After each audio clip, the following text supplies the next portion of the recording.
What is going on, guys? Welcome to the video today, here with a new topic, and this time it is Woods of Ypres.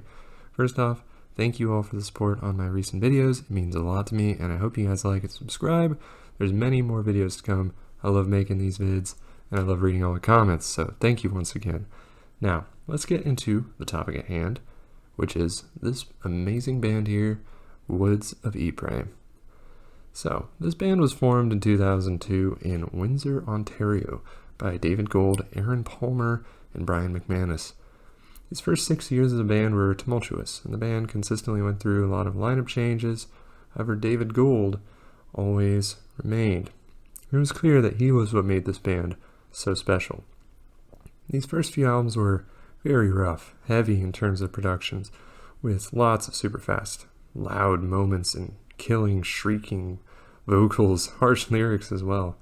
However, you can see a clear progression from the first album, which is Against the Season's cold winter songs from the Dead Summer Heat, up through the second album, which was Pursuit of the Sun and Allure of the Earth, and finally to the third, which was Woods 3, Deepest Roots and Darkest Blues.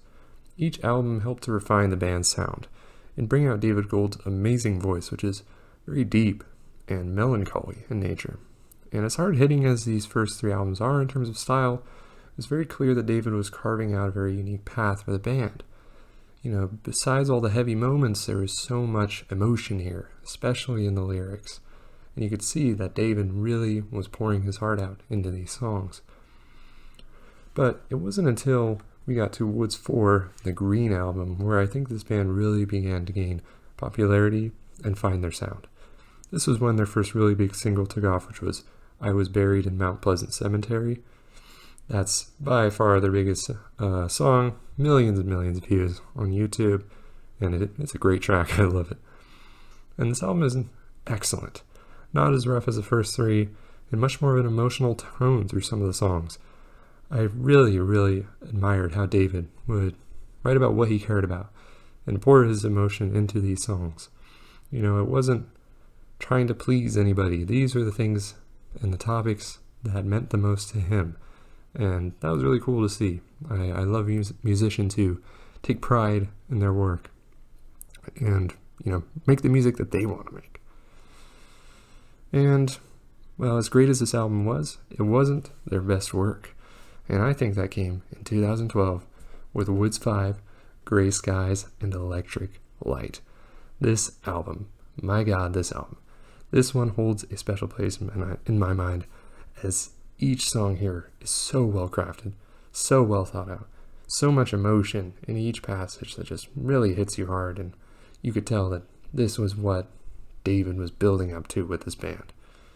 The lyrics here really tackle a lot of interesting subjects, but the main focus here is on what happens after death and how David wanted to go out and be remembered when he dies.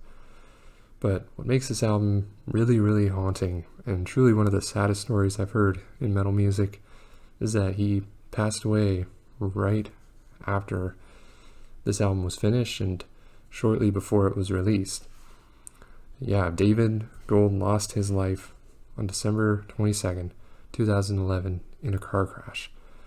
Going into this album with that knowledge makes it even more haunting and beautiful, and its composure is almost like it was a send-off before his death of how he wanted to go and how he wanted the world to be, you know, remembering his work.